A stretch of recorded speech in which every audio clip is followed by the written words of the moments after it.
नमस्कार, मैं हूँ राज शिकारी और आज तारीख है अक्टूबर 12 वर्ष है 2025 और समय हो रहा है सुबह के 6:30। तो एक बहुत ही ज़रूरी टॉपिक है जिस पे मुझे बात करनी थी और मैं समझता हूँ कि देश के बहुत सारे लोगों को बात करनी होगी और इसीलिए आज हम इस टॉपिक पे चर्चा करेंगे और मैं आपके विचार जानना चाहूँगा। तो आप नीचे कमेंट करके ज़रूर बताएं कि आपके विचार क्या है, मैं कितना सही हूँ और मैं कितना गलत हूँ, और आपके अपने विचार क्या है वो नीचे कमेंट करके ज़रूर बताएं। तो बात जो है वो कुछ इस प्रकार से है कि पिछले कुछ वर्षों से हो ये रहा है कि हमारे जो हिंदू मंदिर है उन हिंदू मंदिरों पे अलग अलग तरीके के नियम बनाए जा रहे हैं, अलग अलग तरीके के नियम बनाए जा रहे हैं जिससे कि ओवरऑल हिंदू समाज का नुकसान है। और मैं क्योंकि मेरे हिंदू समाज का नुकसान हो ऐसी चीज़ों को मैं रोकना चाहता हूँ। मैं समझता हूँ कि मेरा हिंदू धर्म मजबूत रहे और सशक्त रहे और इसीलिए हमें हिंदू धर्म को ऐसे किसी भी बदलाव से रोकना है जिससे कि हिंदू अपने ही धर्म से दूर हो जाए, क्योंकि पहले से ही हमारे धर्म में बहुत लोगों को एक तरीके से लोग धर्म के पालन से दूर जा चुके हैं। और अगर हम मंदिरों को लेकर कुछ नियम बनाते हैं तो मैं समझता हूँ कि ये उस चीज़ को और बढ़ाएगा।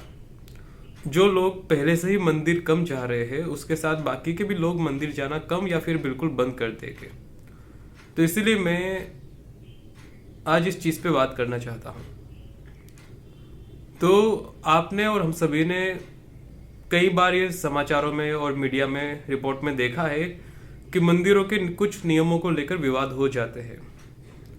विवाद ये हो जाते हैं जैसे कि आज से कुछ वर्षों पहले की बात है, एक मंदिर था जहाँ पे जो महिला पीरियड्स में होती थी, जिनका मेंस्ट्रुएशन चल रहा था, उन्हें प्रवेश नहीं दिया जाता था, है ना। फिर उसको लेके विवाद हुआ, आंदोलन हुआ और आखिर में वो नियम बदलना पड़ा, है ना। और फिर मामला कोर्ट तक भी गया, बहुत कुछ हुआ, मगर बात वही है कि ऐसा नियम हम क्यों बनाए कि जहाँ पे एक महिला जिसे पीरियड्स हो उसे हम ना जाने दें मंदिर में। क्योंकि कहने का मतलब यह है कि जो मनुष्य है वो तो भगवान की ही रचना है ना, तो हमें उस हिसाब से कोई भी रोक टोक नहीं होनी चाहिए। और जो नियम है मैं मानता हूँ कि नियम होते होंगे, मगर हमें उस पर विचार करना चाहिए, है ना। ऐसे बहुत सारे नियम है जैसे कि आप छोटे कपड़े पहनकर नहीं जा सकते, और ये भी नियम मुझे बहुत ही हैरानी वाला लगता है कि ऐसा क्यों है। हम छोटे कपड़े पहन के क्यों नहीं जा सकते? क्या जो लोग छोटे कपड़े पहनते हैं क्या वो धार्मिक नहीं हो सकते? बिल्कुल हो सकते हैं धार्मिक। और हमारा जो धर्म है वहाँ पे नागा साधुओं की मान्यता है, नागा साधु जिनके शरीर पे एक कपड़ा नहीं होता। और उसी धर्म में ये चीजें हो रही है कि छोटे कपड़े पहनने वाले लड़के लड़कियां ना जाए। उससे होगा क्या? लोग मंदिर जाना कम कर देंगे, लोग धार्मिक चीजों से दूर हो जाएंगे। तो ऐसा नियम बना के आपने क्या प्राप्त कर लिया? क्या फायदा हुआ आपका? आप मुझे बताइए। और ये जो नियम है ये किसी धार्मिक ग्रंथ में लिखे नहीं होते, धार्मिक ग्रंथों में या धार्मिक पुस्तकों में नहीं लिखे होते, और ना ही ये भगवान ने कहा है कि भाई मेरे मंदिर में छोटे कपड़े पहनने वाले लोग नहीं आ सकते। भगवान ने या माता ने किसी ने नहीं कहा है कि जो लड़के या लड़कियां छोटे कपड़े पहनते हैं वो ना आए। मगर ये नियम हमारे ही लोग बनाते हैं और हमारे समाज में इसको लेकर प्रॉब्लम होती है। अगर किसी धार्मिक किताब में या पुस्तक में लिखा है ऐसा, वो अलग बात है, मगर भगवान के बिहाफ पे आप अपने आप से नियम बनाने लग जाए वो फिर मन मर्जी होती है। और मैं समझता हूँ कि हमें धार्मिक चीज़ों को लेकर नियम बनाने नहीं चाहिए। भगवान ने हमें मना नहीं किया है, ना ही किसी धार्मिक पुस्तक में ये लिखा गया है कि छोटे कपड़े पहनने वाले लड़के लड़कियां ना आए। तो ये भी एक चीज़ है जो हमें सोचनी पड़ेगी। बाकी जो नियम है कि भाई चंपल बाहर निकाल के आओ, वो तो मैं समझ सकता हूँ कि चलो आप साफ सफाई की चिंता करते हैं, मानता हूँ, मगर वहीं अगर कोई वीआईपी आ जाए, कोई विदेशी नेता आ जाए, गोरा चिट्टा आ जाए, तो आप उसे मंदिर मंदिर घुमाते हैं चप्पल के साथ, है ना। तो वहां पे भी तो चप्पल निकालने चाहिए ना, मगर हम नहीं निकालते। क्यों? क्योंकि वहां पे हम चुप हो जाते हैं। तो या तो नियम होना चाहिए तो सबके लिए होना चाहिए, या तो किसी के लिए नहीं होना चाहिए। और मैं समझता हूँ कि चंपल में कुछ गंदगी है, तो कुछ गंदगी हो भी सकती है और नहीं भी हो सकती। इसके पीछे मेरे दो लॉजिक है कि प्रकृति अपने आप में साफ सुथरी है, प्रकृति अपने आप में साफ सुथरी है, उसे गंदा हम करते हैं। तो यानी कि जो चीज जैसी है वो प्रकृति में सही है। फिर चाहे तुम कहीं पे भी बात करो, तुम मान के चलो कहीं पे कुछ मिट्टी पड़ी है या कहीं पे कुछ कीचड़ वगैरह पड़ा है, वो सब प्रकृति की ही देन है। अगर बारिश होगी तो कीचड़ भी हो जाएगा, है ना। अगर मिट्टी है तो धूल भी उड़ेगी, बहुत कुछ है। तो सब कुछ प्रकृति का ही दिया हुआ है। तो मैं समझता हूँ कि चंपल में मानता हूँ गंदगी हो सकती है, मैं मना नहीं करता, मगर इस पे भी विचार होना चाहिए कि जो चंपल में है वो भी तो प्रकृति का ही दिया हुआ है। जो रबर है, जो ऑयल है, जो साधन है, जो कपड़े वगैरह है, सब कुछ प्रकृति का दिया हुआ है। तो क्या उस तरीके से हमें इस चीज़ों को बाहर छोड़कर अंदर जाना चाहिए? ये एक सवाल होना चाहिए। क्योंकि अगर मैं बात करूं, जब नदियों में लोग नहाने जाते हैं, डुबकियां लगाने जाते हैं, आप देख ही सकते हैं कि वो वहां पे कितनी गंदगी होती है, वहां पे कितनी गंदगी होती है, आपको पता होता है ना। फिर भी लोग नहाते हैं। तो कहने का मतलब ये है कि क्या हम इस तरीके से सोच विचार करके चीज़ों को बदल नहीं सकते? अगर आप यूरोप में चले जाए तो वहाँ पे चर्चों में आप जूते चप्पल पहन के जा सकते हैं, और वहाँ पे इस चीज़ को लेके कोई प्रॉब्लम नहीं है। मगर हमारे देश में इस चीज़ को लेके प्रॉब्लम होती है, और प्रॉब्लम हो, मैं मानता हूँ कि आप नहीं समझते कि सही है। तो फिर जो विदेशी लोग आते हैं या फिर जो नेता आते हैं, वीआईपी आते हैं जूते चप्पल पहन के, उनके भी चप्पल निकलवाइए। तो ये भी एक चीज़ है जो हमें समझनी जरूरी है। चलते इसके आगे, बात है कि बहुत बार इस चीज़ को देखा गया है कि जो दूसरी जाति के लोग होते हैं उनको मंदिर में जाने पे मनाही होती है, उनका विरोध होता है, बहुत बार उनके साथ मारपीट भी हो जाती है, उनमें गलत गलत शब्द कहे जाते हैं। और इस चीज़ का मैं बहुत विरोध करता हूँ, क्योंकि भगवान ने कभी नहीं कहा कि उस जाति के या फलानी जाति के लोग मेरे मंदिर में ना आए। और मैं यही कहता हूँ कि हम भगवान की जगह नियम बनाने वाले कौन होते हैं? आखिर में हम सभी हिंदू हैं। तो हिंदू किसी भी मंदिर में जाए, कोई प्रॉब्लम की बात नहीं होनी चाहिए, ये चीज़ होनी चाहिए। अगर ऐसा है तो फिर अगर भेदभाव होता है या हिंदुओं को रोका जाता है मंदिर में जाने से, तो हिंदू धर्म के लिए बहुत ही नकारात्मक है। और ऐसे लोग जो कि ऐसे नियम बनाते हैं और इस तरीके से भेदभाव करते हैं, वो हिंदू धर्म के दुश्मन एक तरीके से, क्योंकि वो हिंदू धर्म का नुकसान पहुंचा रहे हैं। साथ ही हम बात करते हैं और भी बहुत सारी चीज़ों की, जैसे कि बहुत जगह पे जो मांसाहारी लोग होते हैं उन्हें मंदिर में नहीं घुसने दिया जाता।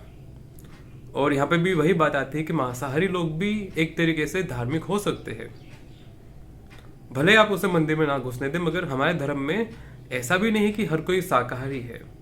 हिंदू धर्म में मांसाहारी लोग भी है, और ऐसे कितने देवी देवता है जिन्हें मांसाहार या फिर भोग लगाया जाता है। ठीक है, तो हमें ये भी समझना पड़ेगा कि ये भी चीज़ कोई लॉजिकल नहीं है, और हमें इन सब चीज़ों को सोच विचार करके आगे बढ़ना पड़ेगा। मैं जानता हूँ कि बहुत कम लोग इस पर विचार करेंगे। आप इस वीडियो को देख के 2-4 मिनट विचार करेंगे, और कुछ लोग तो होंगे जो नीचे गालियाँ देंगे, मगर कहने का मतलब ये है सोच विचार होना चाहिए, क्योंकि मंदिर सबका है भाई, मंदिर सबका है। और अगर आप चाहते हैं कि भाई मंदिर में ये लोग ना घुसे, वो ना घुसे, छोटे कपड़े वाले लोग ना घुसे, फलानी जाति के लोग ना घुसे, या फिर ऐसे वैसे लोग ना घुसे, तो फिर आप कह दीजिए कि ये मंदिर में केवल ऐसे ही लोग घुस सकते हैं। तो फिर मेरे जैसे लोग, हमारे जैसे लोग जो कि छोटे कपड़े पहनते हैं, जो कि दूसरी जाति के भी होते हैं, जो कि शाकाहारी हो या मांसाहारी हो, तो हमारे जैसे जो लोग हैं जिन्हें मंदिर में घुसने की अनुमति नहीं होती, हम अपना दूसरा मंदिर बना लेंगे, है ना। अगर ऐसा है तो आप साफ साफ बताइए कि भाई हम ऐसे इस लोगों को नहीं घुसने देते, तो हम अपने हिसाब से एक नया मंदिर बना लेंगे। मगर कहने का मतलब ये है, इससे विभाजन ही होगा हिंदू धर्म का, और ये बहुत ही नकारात्मक चीज़ है जो हमें समझनी पड़ेगी। इसलिए हमें मंदिरों को भगवान की भगवान करके, भगवान की दया से या फिर भगवान करके हमें छोड़ देना चाहिए राजनीति या फिर नियम वगैरह बनाने से। वैसे भी मैं आपको समझाना चाहता हूँ कि हमारे हिंदू धर्म में बहुत अभिव्यक्ति है, बहुत अभिव्यक्ति और बहुत सहिष्णुता है, और यही चीज़ इस हिंदू धर्म को अच्छा बनाती है। लोग दूसरे धर्मों में इसलिए नहीं जाते क्योंकि वहाँ पे अभिव्यक्ति या फ्रीडम नहीं है, लिबर्टी नहीं है, और मैं उसी लिबर्टी को, फ्रीडम को बना कर रखना चाहता हूँ हिंदू धर्म के अंदर। क्योंकि अगर आप ये सब शुरू कर देंगे यहाँ पे, तो वो दिन दूर नहीं होगा जब लोग हिंदू धर्म से भी दूर हो जाएंगे, और इस चीज़ का आपको ध्यान रखना पड़ेगा। मैं देखता हूँ कितने ही लोगों के अंदर जातिवादी मानसिकता है। बात करें कि हिंदू राष्ट्र की, मगर अंदर से पूरी जातिवादी मानसिकता होगी। कहेंगे कि सभी लोगों को अपनी जाति में ही शादी करनी चाहिए, सभी लोगों को अपनी जाति के ही मोहल्ले में, गांव में रहना चाहिए, और ये चीज़ें ऐसी बेसलेस इनलॉजिकल है जिसका मैं क्या ही कहूँ, मुझे समझ नहीं आता। कहने का मतलब ये है कि अगर हिंदू के साथ शादी कर रहा है, मान के चलो वो किसी भी जाति का है, तो कोई तकलीफ नहीं होनी चाहिए, कोई तकलीफ नहीं होनी चाहिए, क्योंकि ओवरऑल हमें हिंदुत्व को मजबूत बनाना है, और हिंदुत्व तभी मजबूत बनेगा जब सारी जातियाँ एक साथ विलय हो जाएगी। और ये कितनों ने कहा है, मैं अकेला नहीं कह रहा, ये सावरकर जी ने कहा है, अम्बेडकर जी ने कहा है, कितनों ने ये कहा कह गए हैं ये लोग, मगर फिर भी समाज है कि मानने को तैयार है नहीं इस चीज़ को।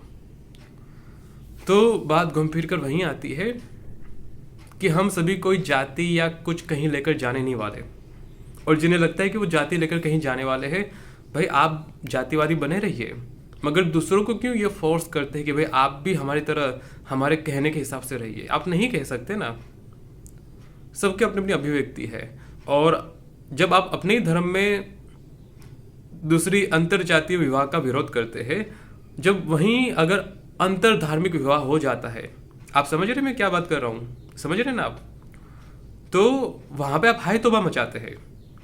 मगर जब अपनी हिंदू धर्म में, जब हिंदू समाज में इंटर कास्ट मैरिज होती है, तब आप उसको लेके थोड़ा आपका मूड खराब हो जाता है। तो ये आपको समझना पड़ेगा। आप अगर हिंदू को स्वीकार नहीं कर सकते, तो फिर आपको भविष्य में इस चीज़ को लेके सोच विचार करना चाहिए कि आप हिंदू धर्म को इतना रिगिड बना देंगे तो उसके परिणाम क्या होंगे। और मैं पिछले वीडियो में कह चुका हूँ कि हिंदुत्व की जो कार है उसके 4 पहिए हैं, और चारों पहियों को समान तरीके से रखना पड़ेगा, तभी हमारी कार आगे बढ़ पाएगी, वरना हमारी कार में पंक्चर हो जाएगा, कार नहीं चल पाएगी। सीधी सी बात है। तो आशा करता हूँ कि आपको कुछ आइडिया लगा होगा। हिंदू धर्म में जो चीज़ें हैं उसे थोड़ा स्टेबल करना जरूरी है। हम बाहर दूसरों को देखते हैं कि भाई वहाँ ये है, उधर ये है, मगर हम अपने अंदर नहीं देख पा रहे। बाहर जो भी वो अलग बात है, मगर मैं हमेशा कहता हूँ कि भाई हम अंदर से अगर बदल गए, हमने अपनी कमियां देख ली और उसे सुधार लिया, तो हमें बाहर से किसी की कोई चिंता करने की जरूरत नहीं है। कोई आपका कुछ नहीं कर पाएगा, और मैं यही कह रहा हूँ आपको। तो हमें अपनी कमियों को दूर करना है, बात बस उतनी सी है। सो इट इज मी राज शिकारी साइनिंग ऑफ।